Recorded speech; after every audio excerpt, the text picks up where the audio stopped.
speak either of the languages. So, and you have the option of getting the help from the Tibetan volunteers who are there to translate in case you might need that resource available.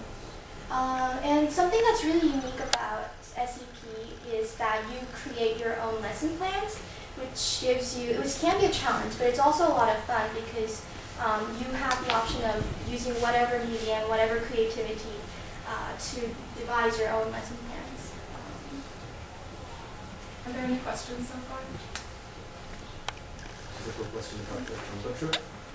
Is it just like they can set it up for you as long as you pay for it? Idea? Yeah, the travel, yeah, they set it up so you have a place to stay and transportation is taken care of. So you do just have to pay for it, and it costs roughly $150 for the week. Okay, so you pay in dollars? Well, it converted. It's about okay. I was just curious. Any other questions before we move on?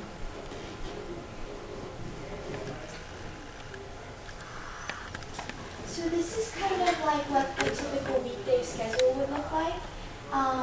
So we have breakfast at 7, and you get to school by about 8. And we realize that's very early.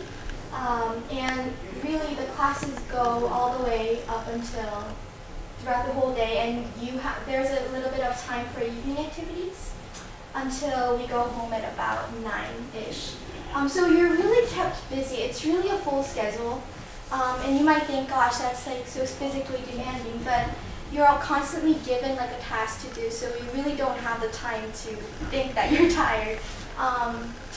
So expect to be very busy and to be given tasks that might not be previously assigned to you, so you have to be very flexible in that aspect. And they might ask you to like teach some class that you didn't know, like Jay, she didn't know that she had 2 classes, or a PE class in the morning that she had to teach, and she was perfectly fine doing that. So, and the students, the Tibetan culture is very friendly and very respectful, and the students come from all over Tibetan Plateau. Most of them, as I said, are from Chumba. We had some students from Lhasa and various other parts of Tibet. They're very enthusiastic about learning. They're constantly asking you questions, wanting to learn more, and even during breaks they would come up to you and they would take that even a second to learn a little more. But they're also very fun and just easy to communicate. And a lot of these kids live in the school, the Chumba Primary Middle School, so they're away from their own family. So a lot of the students are hungry for affection, so when you show them that you care, it really touches them, and it's very easy to create a bond. Do some of the students speak Mandarin then? They all speak Mandarin. Like most of the Chumba's kids, Mandarin is like impeccable, and then some of like the kids from Mondo, Chinese was like it wasn't as good as them, but it was still they all speak it. Yeah, they're completely fluent. They learn it from the time that they're little. It's one of the subjects that they learn. And this is what I mean by fun when I say the students are very fun. So this is actually one of my favorite and probably Jade's most fondest memories too. So it started out with just like a birthday celebration for a couple of the students, and we just started smearing like cake frostings here and there, and all of a sudden it erupted into a cake fight, a massive cake fight. And so I guess the point here is that volunteering isn't just like, you know, something that you're given a task to do and it's kind of boring, but you are allowed to have fun in this experience, and you will when you go on SEP. And they're just like every day is filled with these stories that you know will last throughout your lives. So if you're looking for fun, this is definitely a very unique and exciting program. So to give you a little more idea about like what the lesson plans were like, so I taught science and music. And for me, it was nice that I taught music because I don't speak any of the languages, so it was kind of a nice place for me to communicate with my students. And we luckily at the school that we taught at, we had one piano, and we weren't expecting that, but it was nice to have a piano there for music classes. But the problem was there were about 40 students who wanted to all play the piano, and we had only one. So that was my challenge, and I had to somehow come up with a way that I can teach those who wanted to learn how to play the piano. So I came up with the idea that we would sit down and make paper pianos. And that kind of worked out well, and I think I was able to kind of get the message across that where there is a will, there's a way. And that's what a lot of the lessons are about. It's not just about education, but it's also about like kind of imbuing this sense of hope and sense of optimism in these students. So yeah. Yeah, that's the thing about teaching. I didn't have any previous teaching experience either, and I kind of went in thinking, how am I going to be able to create lesson plans and keep this class interested? But I also taught music, I taught English and science, but the students, they're very easy to please, and they are interested in whatever you have to teach them. So even if it's a skill that you're not really an expert in, whatever you can teach them in whatever way that you can. And the student that I became very close with was this student right here. Her name was Yang Chi. And I remember she was one of my favorite students in music classes. I know you're not supposed to have favorites, but so she told, so we had one piano, and she was very desperate to learn how to play the piano. But I couldn't find a time where I could sit down with her one-on-one to teach her how to play the piano. So I suggested that she come before school starts at about 7 in the morning. And I asked her, do you want to do this? And I can teach you piano in the morning. And she said yes. So she was there every morning practicing the piano. And so for me, that was very humbling and inspiring to see someone who wants to learn so much, and just kind of made me realize that I take things for granted a lot. And later she told me that it was her dream. She's always seen a piano on a TV. And so when she walked into that room and saw the piano, she said like it was like a dream come true to see, like play the piano and hear the notes herself. So that's what SEP is all about. It's about making someone's dream come true, which is very worth it. About teachers and coordinators. So we had about 20 or so volunteers. Most of the teachers were from Cornell. We also had Tibetan volunteers and other people from the US, Canada, and China. So it was a very diverse mix of group. And I think this is a very good networking opportunity too. We had some people from like Columbia University and just a bunch of people that you can make connections to. And we still keep in touch with a lot of these people. So if you're looking for valuable friendship and a way to make people all around, friends all around the world, this is a good opportunity.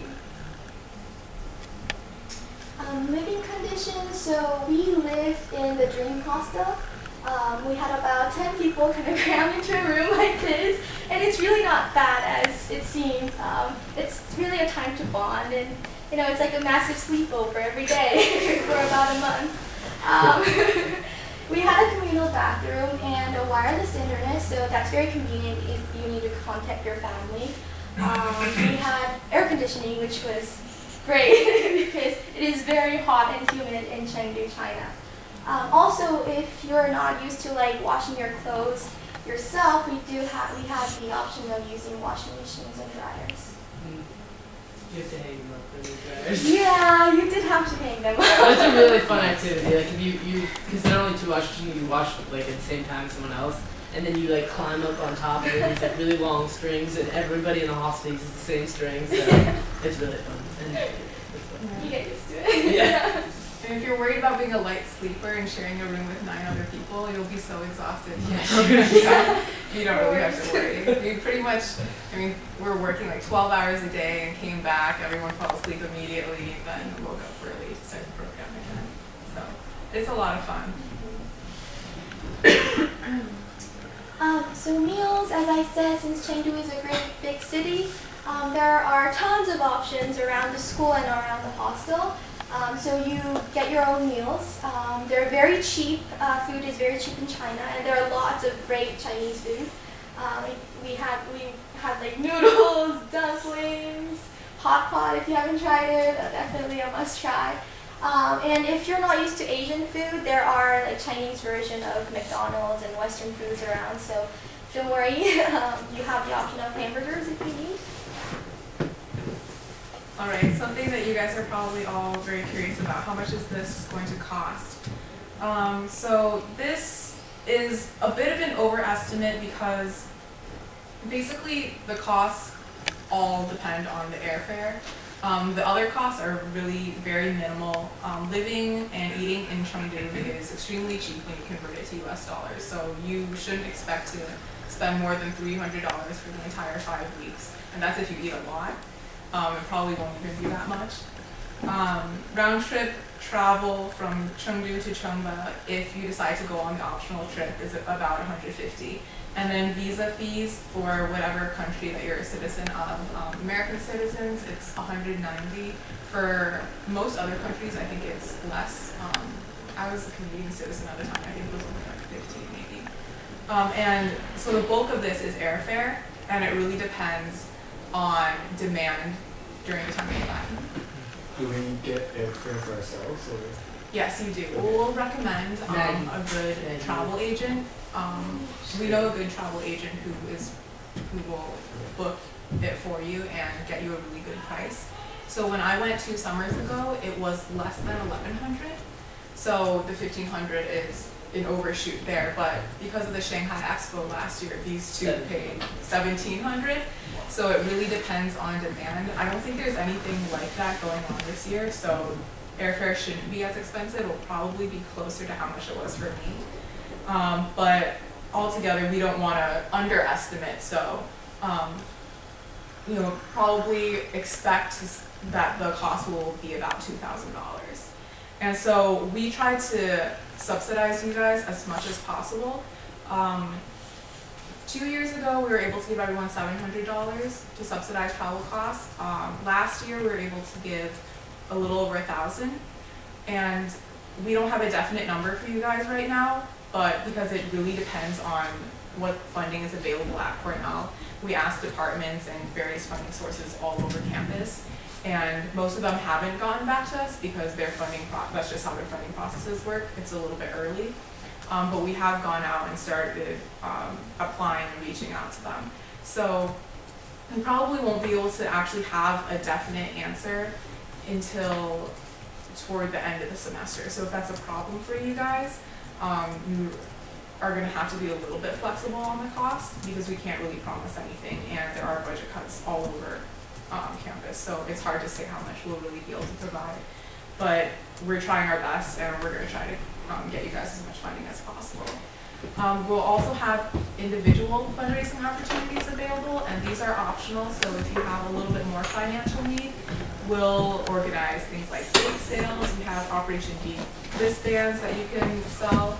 A lot of volunteers in the past have made quite a bit of extra funding just by doing those things. We'll also create a web page where you guys can send a link to your friends and family and have them donate to you online. So if the cost is a problem for you, we have ways where we'll help you try to raise more money on your own also. Alright, so if you are interested in applying after what we've gone through so far, we'll talk a little bit about the application process and what you need to know to apply. This is a pretty long list of qualities that we're looking for. This is also in the application, so you can just take a look and read it on your own in more detail. But what I just want to emphasize is that, prior teaching experience, that kind of thing, is less important to us than your passion for the cause, your passion for working with students, teaching them and sharing your knowledge with them, and your ability to be flexible and open-minded about everything and work in a team, because you will be working with all the volunteers every day, and we really need people who are going to stay positive and work with the team to accomplish the goals of the program. Okay, so what will you guys gain? I think all of the volunteers have come back just with a lot of fond memories, but also having gained a lot of basic skills like leadership and teamwork. you get thrown into a lot of challenging situations where you have to come up with